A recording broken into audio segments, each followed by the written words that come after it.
Declarações do Ocidente e da Rússia deixam o mundo em um ponto de grande preocupação.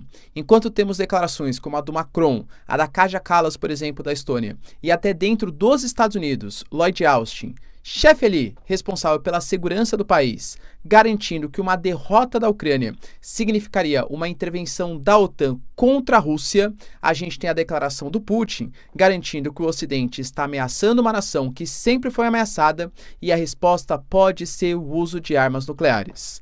A tensão vem aumentando bastante, principalmente depois da declaração do Macron acerca de tropas da Europa na Ucrânia. Vamos discutir um pouco mais sobre esse assunto. Para finalizar, pessoal, falar um pouquinho também sobre os Estados Unidos, considerando que nesse momento Israel pode estar perdendo ajuda internacional se os ataques não cessarem e mais, durante uma entrega de uma ajuda humanitária de alimentos, enfim, para os povos ali na faixa de Gaza, tivemos uma confusão, vamos colocar, em que o Hamas alega que a culpa foi de Israel pela morte de mais de 100 pessoas, enquanto Israel fala em uma tragédia causada por pisoteamento.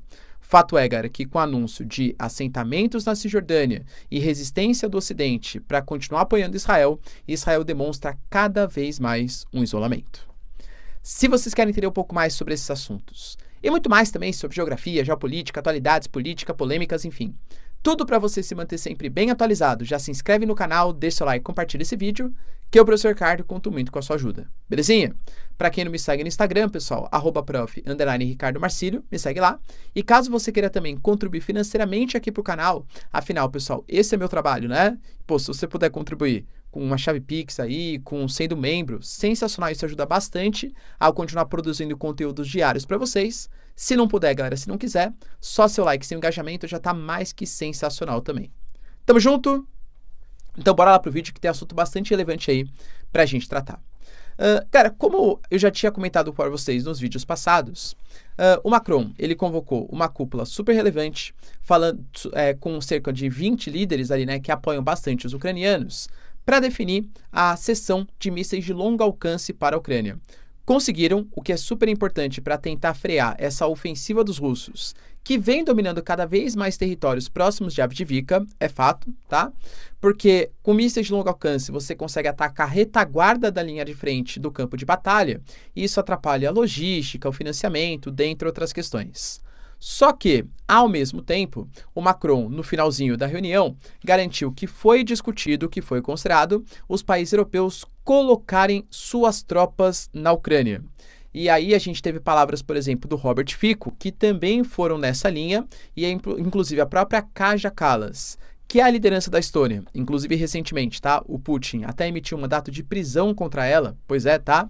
Estônia, que faz parte dos países bálticos, pertencia à antiga União Soviética, também falou, galera, que há uma possibilidade dos países da OTAN ou de alguns membros da Europa colocarem as suas tropas na Ucrânia. Só que quando isso foi falado, a gente teve a Alemanha, que inclusive mais uma vez, tá? O Olaf Scholz, ele garantiu: nós não colocaremos as nossas tropas na Ucrânia. A gente teve palavras da Giorgia Meloni, dos Países Baixos, da Bélgica, do Biden mesmo, tá? Praticamente todas as lideranças da OTAN não foram no mesmo discurso do Macron, né? Eu até coloquei para vocês que o Macron está sendo colocado como Michael Scott da geopolítica. Para quem sabe, né, do The Office vai saber o que eu tô falando, mas como o cara que gosta de causar problemas com algumas declarações polêmicas e talvez um pouco sem sentido para aquele contexto. Só que nem eu falei, né, o Macron não ficou isolado. A gente teve palavras de representante da defesa da França, falando inclusive que poderia ser utilizado como uma espécie de treinamento para tropas francesas. A própria Eslováquia também, né, falando que alguns países já estão até com as tropas prontas, outros consideram e outros não mandariam, igual Robert Fico, tá? E agora a palavra da Estônia. E mais, hein, pessoal, o Lloyd Austin, por exemplo, que é o representante ali, né, dos Estados Unidos, falando que poderia comprar uma briga com a Rússia. Só que, ao mesmo tempo, a gente teve, por exemplo, o Biden deixando bem claro que os Estados Unidos não participariam dessa guerra. Vocês percebem que há uma espécie de confusão? Há uma espécie de... Poxa, mas quem será que está falando a verdade, então? Aparentemente, que nem eu estava considerando para vocês, era uma declaração muito mais, eu achava, tá? Para sentir a temperatura de como seria uma resposta da Rússia com uma possível intervenção do Ocidente dentro da Ucrânia numa questão ímpar ali, numa questão entre russos e ucranianos, para talvez fazer alguns tipos de movimentos futuros. Só que a Rússia, ela foi bem explícita e bem clara. A gente não aceitará tal intervenção. O próprio Peskov, que é o porta-voz do Putin, já se pronunciou nesse sentido, a Maria Zakharova também. Inclusive a Rússia, ela até respondeu a uma reportagem da revista Times, que coloca ali, pessoal, que o Reino Unido, ou pelo menos o seu almirante-chefe, estaria junto com as posições do Zelensky, ou seja, da Ucrânia, comandando possíveis ataques contra o território da Rússia. Inclusive o Peskov falou, vocês acham que a gente não sabe? A gente tem informações sobre tudo. Realmente a gente sabe que o Reino Unido, ele participa com homens, com equipamentos, com financiamento e com logística na guerra entre Rússia e Ucrânia. Ou seja, já que eles estão participando diretamente, a gente também se sente no direito de fazer possíveis retaliações. Percebam como o discurso vem aumentando, né? E novamente, cara, lembro para vocês. Caso, não precisa nem ser todos os membros, tá? Vamos considerar, vamos ignorar o que Lloyd Austin falou, por exemplo, que os Estados Unidos, aliás, a OTAN vai colocar tropas em uma eventual derrota da Ucrânia, e vamos considerar só palavras da França. A França participa com as suas tropas de uma guerra Rússia e Ucrânia. Aí um soldado francês, em nome do exército francês, sai ferido. E aí, qual vai ser a resposta? A OTAN vai poder ser convocada pelo artigo 5º? Independente disso, corre-se o risco de um ataque nuclear. E até mesmo o Putin hoje, ele fez um discurso ali, o discurso do Estado-Maior, aliás, o discurso sobre o Estado da Nação, que é feito ali anualmente para os deputados na Rússia, e ele garantiu, pessoal, algumas respostas, né, ao Ocidente a essas declarações um pouco confusas que rondaram. Ele falou que o Ocidente tem que saber que a Rússia também tem armas nucleares que podem atingir todos os territórios, que há uma ameaça de uso dessas armas. E que, inclusive, as armas hipersônicas que foram anunciadas pelo Putin lá em 2018, alguns, né, como você tem ali, pessoal, o Poseidon, os Kinzhal, por exemplo, uma série de equipamentos dos russos já estão ou em campo de batalha ou em fase final de testes. São armas hipersônicas que, supostamente, segundo Putin, o Ocidente não tem defesa. Ele ainda garantiu, pessoal, que eles têm um arsenal totalmente modernizado e que ainda é o maior do mundo.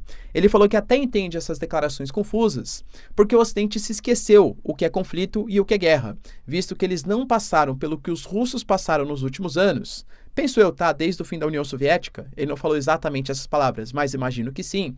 Desde o fim da União Soviética, com tentativa de fragmentação territorial, de expansão da OTAN, de ameaça à soberania, às fronteiras, segundo palavras do Putin.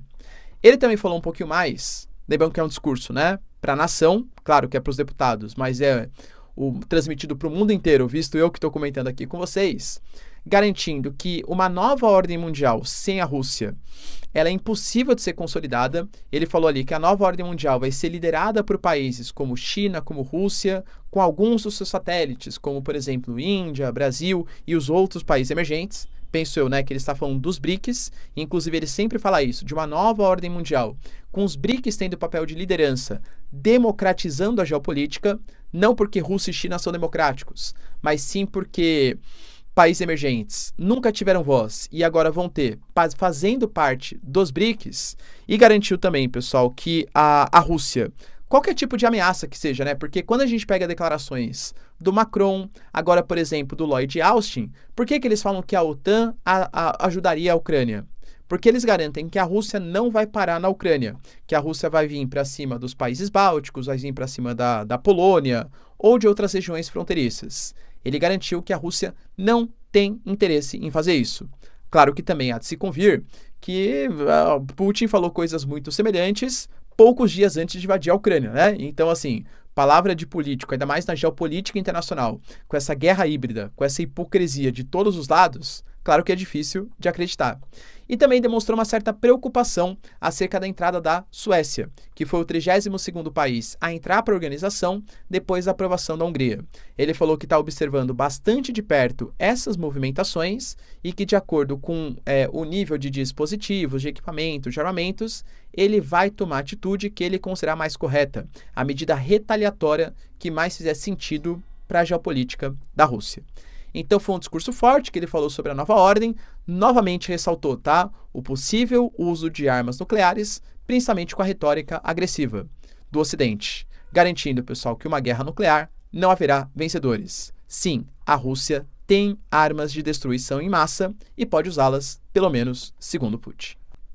E para finalizar, pessoal, Israel, que vem tomando algumas medidas meio complicadas, vamos colocar, como por exemplo, mantendo a operação em Rafah, pelo menos anunciado pelo Benjamin Netanyahu, que vai começar na data do Ramadã, o período mais sagrado para os islâmicos, e o próprio Benjamin Netanyahu garantindo que a operação contra o Hamas só vai acabar quando o Hamas for de fato eliminado, e além de tudo, não dá para esquecer, hein, que a gente teve o anúncio ontem mesmo do Smotrich e de outras lideranças, que mais assentamentos judeus vão ser construídos na Cisjordânia, e há um plano, inclusive, para fazer com que na faixa de Gaza alguns assentamentos também sejam construídos. Alguns deputados e lideranças mais extremistas falam que todo o oeste do Rio Jordão tem que ser domínio de Israel, ou seja, sem Estado palestino, nem na Cisjordânia, nem na faixa de Gaza, nem em Jerusalém Oriental.